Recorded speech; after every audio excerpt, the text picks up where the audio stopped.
it's been amazing how things have moved on and changed since 2019, when we had our last face-to-face annual review. This afternoon, we've heard some really important messages from the front line. It is very clear that the need is changing in Suffolk, just as it is across the whole country. So many people's lives are now more complex and more chaotic, and people are living in much deeper crisis for longer and needing much more support for the very first time in their lives often. The rising cost of living is having a really serious negative impact on just so many local lives in Suffolk. But it's also having an enormous impact on the ability of so many organisations, their staff and volunteers to actually be in a position to address that need. Emma and Claire have told us about some of the greatest challenges their organisations are facing right now, which I hear repeatedly from other organisations in the sector. Recruitment's a massive issue. People have choices, and there's competition, we know, from high street organisations when it comes to recruiting staff. Organisations are really struggling to pay their own bills and having to find often cheaper premises, which may not be ideal, just to continue, and at the time when their services are actually needed more than ever. It is so important to recognise this and double our efforts to help supporting them. We need to continue our charitable giving and give as much as we possibly can, because you will have seen from the videos and from the talks today just the fantastic work the sector can do and the difference it can make to lives in Suffolk and to our community in Suffolk. Suffolk Community Foundation will continue to support innovation, encourage creativity, understand that things won't work necessarily first time round, but go again. We're going to support you. And we'll support new projects, but we also need to do more to provide more sustainable core funding for existing projects. I know this is a really tricky balance for donors and for funders, but this is what's needed right now to make a difference. The pandemic has severely impacted volunteering, and as you've seen from our films today, volunteering and heard from our guests on the sofa, volunteering can be incredibly rewarding and is very good for you, can be really good for your well-being. It builds confidence, boosts well-being, and forges much greater connection and cohesion to local communities. I'm always struck by just how many people dedicate their entire lives helping others, their entire working days, when they often have very, very little themselves. So please do think about what you might be able to give. An example of that, of course, is Community Action Suffolk's employer-supported volunteering programme, which is a fantastic way for Suffolk businesses to make a difference by connecting staff time to volunteering. Just 2 days a year of volunteering seems pretty doable. And so much research shows what a positive impact and difference this can make to the success and performance of a business.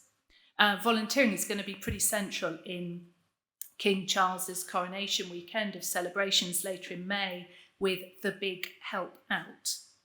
I really hope it encourages more people, either individually or through their workplaces, to consider volunteering. Suffolk definitely needs more volunteers.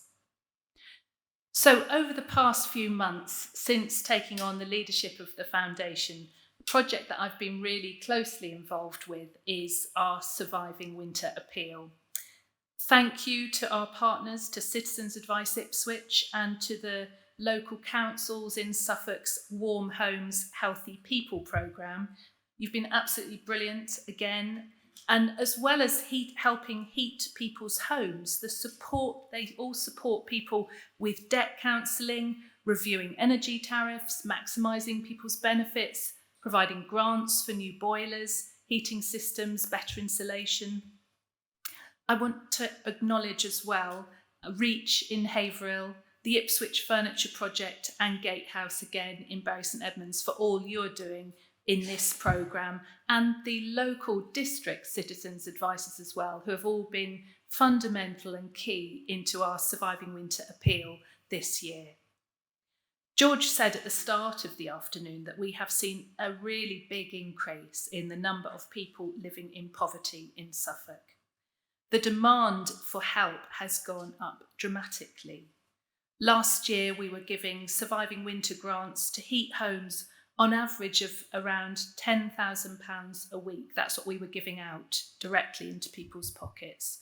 This year, it's now around £18,000 a week. That's what's coming through. People are asking for through Citizens Advice Ipswich. And we are just so important that we've been able to keep that funding going to help people. It's made such a difference. And I'm really pleased and relieved as well to say that from a funding perspective, the Surviving Winter appeal has continued to receive even greater support this year from the general public. We weren't quite sure how it would go this year, given the pressures that are affecting everybody. And it has been so humbling to see that actually, even in these really difficult times, the average gift to the appeal has increased by 51%. So around £214 on average to £324, which is fantastic. It's been really needed. Everyone asking for help who is eligible from Surviving Winter has received support, and that's a huge achievement for everyone involved. But if this is to continue, we really need even more individuals, businesses who have played a really strong role this year, donors, trusts and foundations to partner with us and give to the appeal. This year we widened the appeal because of the rising costs of living beyond fuel payments, and we worked with the East of England Co-op to fund lunch clubs. We distributed a hardship fund from Suffolk County Council, and we'll shortly be designating core funding for local charities and community groups working in this area of need. That isn't going to solve everybody's problems, but it will be a contribution towards core costs that we will designate. I know firsthand, even after only a very short time leading the foundation team, that this appeal and so many others of the projects you've heard about this afternoon achieve a much greater impact when we're working with partners and supporting each other. So to finish, I would like to end with some thank yous. So thank you to all our speakers. Shay, you are absolutely inspirational. Thank you. And I'd just like to ask everyone to join me in a final round of applause for Shay.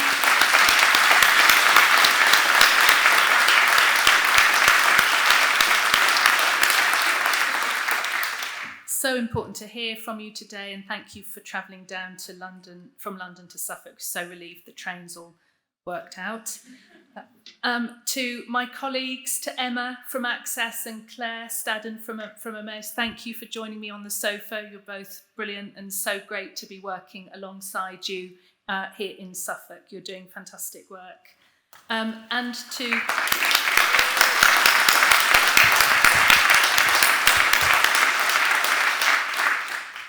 to Jamie, High Sheriff, been great. Thank you for giving your awards. And to George, our chair, thank you.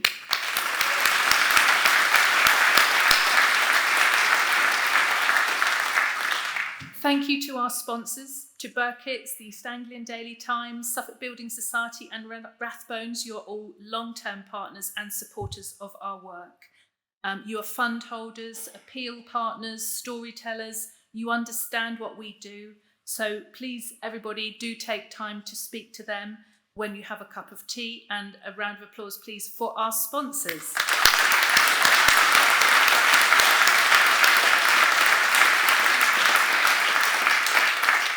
And massive thanks go to Tim and his team, to Laura, Kate, Nikki, and their little crew that we bring together for these events. You've done a brilliant job as ever, ran like clockwork. So thank you to Tim and the team.